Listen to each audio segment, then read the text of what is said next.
नमस्कार बच्चों, आज मैं यहाँ जिस कविता को लेकर उपस्थित हूँ वह है चंपा काले काले अक्षर नहीं चिन्हती और इस कविता के कवि त्रिलोचन शास्त्री हैं।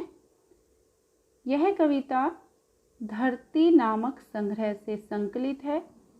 यह पलायन के लोक अनुभव, पलायन गांव से शहरों की ओर पलायन के लोक अनुभव को मार्मिकता से अभिव्यक्त करती है और इसमें अक्षरों के लिए काले काले विशेषण का प्रयोग किया गया है, जो एक ओर शिक्षा व्यवस्था के अंतर विरोधों को उजागर करता है तो दूसरी ओर उस दारुण यथार्थ से भी हमारा परिचय कराता है जहां आर्थिक मजबूरियों के चलते घर टूटते हैं।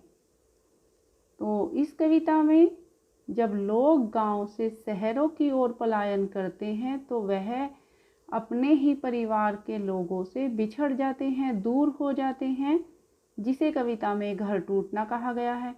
काव्य नायिका चंपा अनजाने ही उस शोषक व्यवस्था के प्रतिपक्ष में खड़ी हो जाती है जहां भविष्य को लेकर उसके मन में अनजान खतरा है। वह कहती है, कलकत्ते पर वज्र गिरे। तो जो काव्य नायिका चंपा है वह कलकत्ते पर वज्र गिरे इसलिए कहती है क्योंकि वह चाहती है कलकत्ता नष्ट हो जाए, जिससे कि लोग गांव से कलकत्ता न जाएं और जिससे घर न टूटे, लोग अपने परिवार से दूर न हों। कलकत्ते पर वज्र गिरने की कामना और जीवन के खुरदरे यथार्थ के प्रति चंपा के संघर्ष और जीवन को प्रकट करती है। अब इस कविता के कला पक्ष के बारे में जान लेते हैं। अभी हमने पाठ परिचय से जाना कि इस कविता में शिक्षा के प्रति अंतर विरोधों को उजागर किया गया है। कविता में सरल एवं सुबोध भाषा का प्रयोग हुआ है। कविता की भाषा खड़ी बोली है। कविता में देशज शब्दों का प्रयोग हुआ है। कविता छंद मुक्त है और कविता में अलंकारों का प्रयोग बहुत ही कम हुआ है। कविता में अनुप्रास व पुनरुक्ति प्रकाश अलंकारों का प्रयोग हुआ है। इस कविता की नायिका चंपा निरक्षर है, अर्थात अनपढ़ है, उसे पढ़ना लिखना नहीं आता। और चंपा गांव की जो स्त्रियां हैं उनका प्रतिनिधित्व करती है, क्योंकि चंपा अनपढ़ है और गांव की जो स्त्रियां हैं वह भी अनपढ़ है और दूसरों के द्वारा प्रेरित किए जाने पर भी चंपा पढ़ना नहीं चाहती, क्योंकि चंपा पढ़ने लिखने को अच्छा नहीं मानती। इसलिए वह गांव की स्त्रियों का भी प्रतिनिधित्व करती है। कविता की शुरुआत में हम देखते हैं कि कवि बताते हैं कि चंपा कौन है। कवि जब पढ़ने बैठते हैं, यहाँ पर यह कवि बैठे हुए हैं और कवि पढ़ रहे हैं, तो जब कवि पढ़ने बैठते हैं तो चंपा की जो प्रतिक्रिया होती है, चंपा की जो मनोदशा होती है, कवि उसके बारे में बताते हैं कि चंपा की क्या प्रतिक्रिया होती है जब कवि पढ़ने बैठते हैं। कविता की पहली पंक्तियों में हम पढ़ेंगे कि कवि बैठे हुए हैं और पढ़ रहे हैं और चंपा उनके पास खड़ी है और देख रही है कि काले काले अक्षरों से आवाज़ कैसे निकल रही है। अर्थात चंपा निरक्षर है, उसे पढ़ना नहीं आता और वह सोचती है कि जो यह काले काले अक्षर हैं इनसे आवाज़ कैसे निकलती है, कैसे इनसे ध्वनि उत्पन्न होती है। तो इस प्रकार से चंपा को अक्षरों का ज्ञान नहीं है, वह पढ़ना नहीं जानती। यहाँ पर हम एक निरक्षर व्यक्ति की मनोदशा को भी समझ सकते हैं, क्योंकि चंपा निरक्षर है, इसीलिए उसके मन में ऐसी बातें आती हैं कि इन काले काले अक्षरों से आवाज़ कैसे आती है। अब इस कविता को हम व्याख्या के साथ पढ़ेंगे। कविता चंपा काले काले अक्षर नहीं चिन्हती और कवि त्रिलोचन शास्त्री। कविता की सभी पंक्तियों के प्रसंग में आप कविता, कवि का नाम और पुस्तक का नाम लिखोगे और लिखोगे इस कविता में कवि ने पलायन के लोक अनुभव को मार्मिकता से अभिव्यक्त किया है। कवि ने चंपा नामक अनपढ़ लड़की के माध्यम से पलायन के कारण घर टूटने जैसे मार्मिक विषय की अभिव्यक्ति की है। कवि कहते हैं, चंपा काले काले अक्षर नहीं चिन्हती। यहाँ पर चिन्हती का अर्थ है पहचानती और अक्षर का अर्थ है अक्षर, और काले काले शब्दों का प्रयोग अक्षरों की विशेषता के लिए किया गया है। और काले काले में पुनरुक्ति प्रकाश अलंकार है। तो यहाँ पर कवि चंपा की निरक्षरता को उजागर कर रहे हैं। कवि बताते हैं कि चंपा काले काले अक्षरों को नहीं पहचानती, अर्थात वह पढ़ना लिखना नहीं जानती, उसे अक्षर ज्ञान नहीं है। और दूसरी ओर कवि इस बात को भी स्पष्ट करना चाहते हैं कि हमारी शिक्षा में अक्षरों का स्वरूप केवल काले रंग का ही है। चंपा के लिए ये काले रंग के अक्षर केवल काले धब्बे हैं, वह उन्हें नहीं पहचानती। मैं जब पढ़ने लगता हूँ वह आ जाती है, खड़ी खड़ी चुपचाप सुना करती है। उसे बड़ा अचरज होता है इन काले चिन्हों से कैसे ये सब स्वर निकला करते हैं। तो यहाँ पर खड़ी खड़ी में भी पुनरुक्ति प्रकाश अलंकार है और अचरज शब्द का अर्थ है हैरानी और चिन्हों शब्द का अर्थ है अक्षरों से। तो यहाँ पर कवि कहते हैं कि जब भी मैं पढ़ने बैठता हूँ तो चंपा आ जाती है और वह चुपचाप खड़ी होकर कवि द्वारा बोले जा रहे अक्षरों को सुनती रहती है। उसे इस बात की बड़ी हैरानी होती है कि इन काले काले निशानों में से कवि के द्वारा बोले जाने वाली ध्वनियाँ कैसे निकल आती हैं। वह अक्षरों और ध्वनियों के संबंध को नहीं समझ पाती। उसे हैरानी होती है कि कवि इन काले काले चिन्हों में क्या पढ़ता है। अब कवि चंपा का परिचय देते हुए कहते हैं, चंपा सुंदर की लड़की है, सुंदर ग्वाला है, गाय भैंसे रखता है।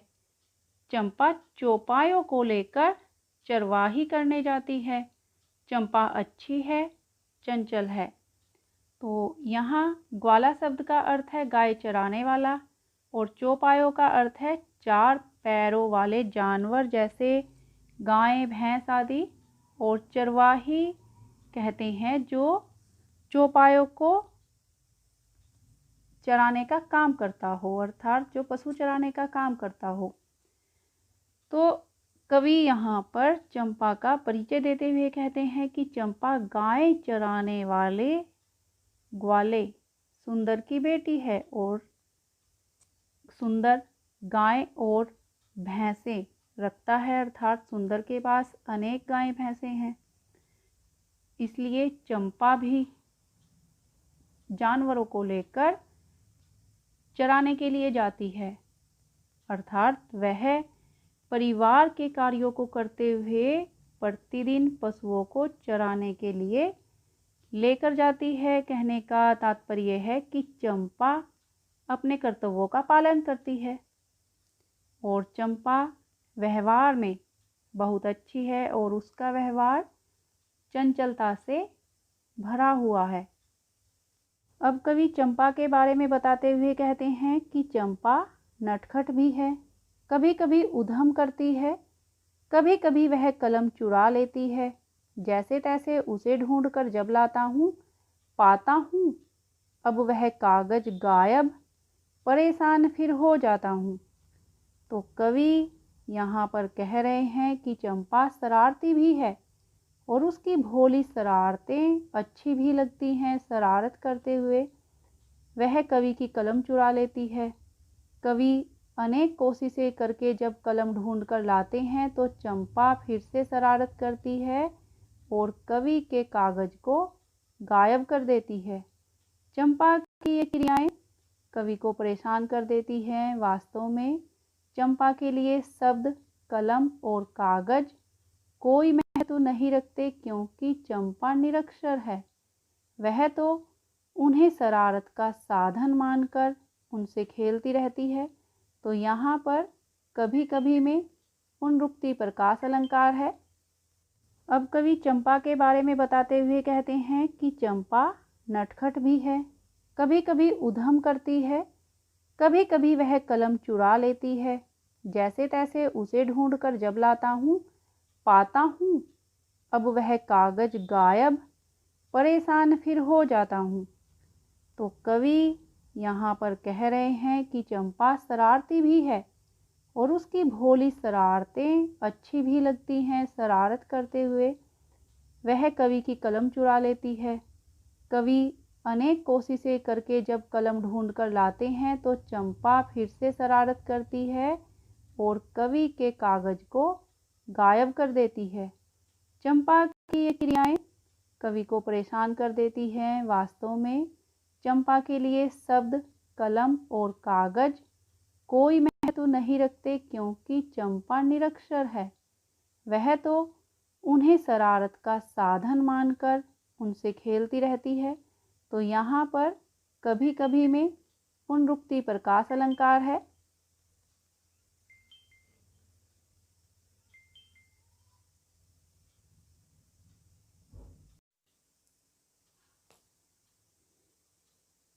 अब कवि आगे लिखते हैं कि चंपा कहती है, तुम कागज ही गोदा करते हो दिन भर, क्या यह काम बहुत अच्छा है। यह सुनकर मैं हंस देता हूँ, फिर चंपा चुप हो जाती है। कागज एक देशज शब्द है और कागज का अर्थ है कागज और गोदना का अर्थ है लिखते रहना। तो जब कवि लिखते हैं तो उनको लिखते हुए देखकर चंपा उनसे प्रश्न करती है और कहती है कि तुम दिन भर कागजों को क्यों काला करते रहते हो, ये काम बहुत अच्छा है क्या। वास्तव में चंपा की दृष्टि में पढ़ने लिखने का काम अच्छा नहीं है। उसका मानना है कि इन काले काले अक्षरों को पढ़कर व्यक्ति पलायनवादी बन जाता है। वह अपना घर छोड़कर शहर की ओर पलायन कर जाता है। इसलिए वह कवि से कहती है कि क्या कागज काला करने का काम अच्छा है। तो कवि चंपा की ऐसी बातों को सुनकर हंस देता है, परंतु चंपा चुपचाप कवि की हंसी को देखती रहती है और चुप हो जाती है।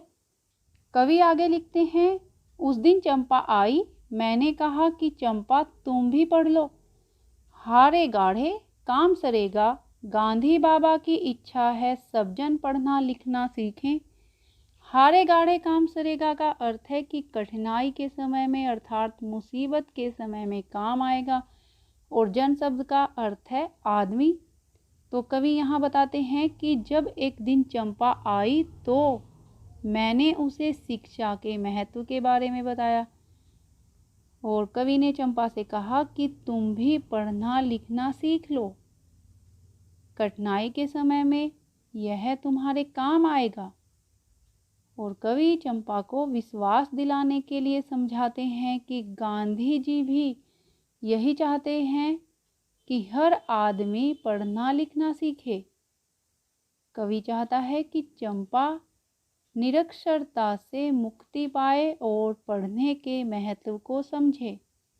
उसे समझाने के लिए कवि गांधी जी की बात का स्पष्टीकरण भी देता है, लेकिन चंपा समझ नहीं पाती। कविता की इन पंक्तियों में भी अनुप्रास अलंकार की छटा देखने को मिलती है।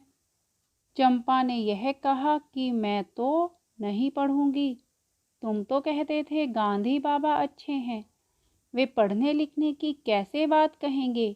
मैं तो नहीं पढ़ूंगी। मैंने कहा कि चंपा पढ़ लेना अच्छा है। तो यहाँ कवि जब चंपा को पढ़ने लिखने की सलाह देते हैं तो चंपा साफ इनकार कर देती है और कहती है मैं तो नहीं पढ़ूंगी। और चंपा ने यहाँ पर मैं तो नहीं पढ़ूंगी कहकर अपनी ही बात पर बल दिया है। और चंपा के मन में यह भाव छिपा है कि पढ़ लिख कर लोग धन कमाने के लिए दूर चले जाते हैं, लोगों के घर टूट जाते हैं, इसलिए वह पढ़ना नहीं चाहती। चंपा अपनी बात के समर्थन में कवि को समझाती है कि तुम तो कहते थे गांधी जी अच्छे आदमी हैं, भला इतने अच्छे आदमी होकर वे पढ़ने लिखने की बात क्यों करेंगे। क्योंकि चंपा मानती है कि गांधी जी अच्छे हैं, वे नहीं चाहेंगे कि लोग पढ़े लिखें और धन कमाने के लिए अपने घरों को छोड़कर परदेश चले जाएं। चंपा फिर से अपनी बात को स्पष्ट करने के लिए कहती है कि वह कभी नहीं पढ़ेगी। कवि फिर भी चंपा को समझाने का प्रयास करता है और कहता है कि पढ़ाई व्यक्ति के लिए अच्छी है। इस प्रकार से कवि चंपा को बार बार समझाने का प्रयास करता है। और कविता की इन पंक्तियों में भी अनुप्रास अलंकार है। ब्याह तुम्हारा होगा तुम गोने जाओगी, कुछ दिन बालम संग साथ रह चला जाएगा जब कलकत्ता। बड़ी दूर है वह कलकत्ता, कैसे उसे संदेशा दोगी, कैसे उसके पत्र पढ़ोगी। चंपा पढ़ लेना अच्छा है। ब्याह का अर्थ है विवाह और गोने जाना का अर्थ है ससुराल जाना। पुराने समय में लड़कियों का विवाह कम उम्र में ही कर दिया जाता था और जब वह शादी के बाद दूसरी बार ससुराल जाती थी तो उसे गोने जाना कहते थे, क्योंकि वह शादी के बाद दूसरी बार ससुराल जब जाती थी जब वह घर संभालने लायक हो जाती थी, जब वह मैच्योर हो जाती थी। और बालम का अर्थ है पति और संग का अर्थ है साथ और संदेशा का अर्थ है संदेश। तो यहाँ कवि चंपा को समझाते हुए कहते हैं कि एक दिन तुम्हारा विवाह होगा जब तुम ससुराल जाओगी। तुम्हारा पति कुछ समय तक तो तुम्हारे साथ रहेगा, परंतु फिर वह आर्थिक समस्या के समाधान के लिए धन कमाने कलकत्ता चला जाएगा। कवि चंपा को बताते हैं कि कलकत्ता बहुत दूर है। कलकत्ता बैठे पति को तुम अपना संदेश कैसे भेजोगी, तुम उसके पत्रों को कैसे पढ़ोगी। अर्थात जब तुम्हें पढ़ना लिखना नहीं आएगा, तुम न तो अपने पति को संदेश भेज सकती हो और न ही उसके भेजे हुए पत्रों को पढ़ सकोगी। इसलिए कवि समझाता है कि जीवन में पढ़ना लिखना अच्छा होता है। कविता की इन पंक्तियों में भी अनुप्रास अलंकार है। चंपा बोली, तुम कितने झूठे हो, देखा हाय राम, तुम पढ़ लिख कर इतने झूठे हो। मैं तो ब्याह कभी ना करूँगी और कहीं जो ब्याह हो गया तो मैं अपने बालम को संग साथ रखूँगी। कलकत्ता मैं कभी ना जाने दूँगी। कलकत्ते पर बजर गिरे। यहाँ पर झूठे शब्द का अर्थ झूठ बोलने से है और ब्याह का अर्थ है विवाह, बालम का अर्थ है पति, संग का अर्थ है साथ और बजर गिरे का अर्थ है विनाश हो जाना या भयानक विपत्ति का आ जाना। जब कवि चंपा को पढ़ने के लिए प्रेरित करते हैं तो चंपा को क्रोध आ जाता है, क्योंकि चंपा पढ़ना लिखना नहीं चाहती और चंपा कवि से कहती है कि तुम कितने झूठे हो। चंपा का यहाँ कवि को झूठा कहने का अभिप्राय है कि कवि अच्छी तरह जानता है कि पढ़ने लिखने के बाद व्यक्ति अपने घर परिवार से दूर महानगर में धन कमाने के लिए चला जाता है और पीछे से उसके परिवार के लोग उसके दूर जाने की पीड़ा को झेलते हैं। यह सब जानते हुए भी कवि पढ़ने लिखने को अच्छा मानते हैं और चंपा को पढ़ने के लिए कहते हैं। इसलिए चंपा कहती है कि यदि उसका पति भी घर को छोड़कर कलकत्ता चला जाएगा फिर तो वह कभी विवाह नहीं करेगी, और यदि उसका विवाह हो भी गया तो वह हमेशा अपने पति को अपने साथ ही रखेगी। वह उसे कभी भी कलकत्ता नहीं जाने देगी। यहाँ चंपा अपना गुस्सा निकालते हुए कहती है कि कलकत्ता पर तो वज्रपात हो जाए, क्योंकि चंपा चाहती है कि कलकत्ता नष्ट हो जाए। न कलकत्ता रहेगा और न ही लोग पढ़ लिख कर अपने घरों को छोड़कर कलकत्ता जाएंगे, क्योंकि चंपा नहीं चाहती कि उसका पति भी घर को छोड़कर और उसे छोड़कर कलकत्ता जाए। यहाँ पर चंपा ने शिक्षित वर्ग की आर्थिक समस्या के समाधान के लिए महानगरों की ओर पलायन करने की प्रवृत्ति का विरोध किया है, क्योंकि चंपा के मन में भविष्य में टूटते हुए परिवार की व्यथा को झेलने का डर है। यह कविता यहीं पर समाप्त होती है और मैं विजयलक्ष्मी आशा करती हूँ कि यह कविता आपको समझ आई होगी।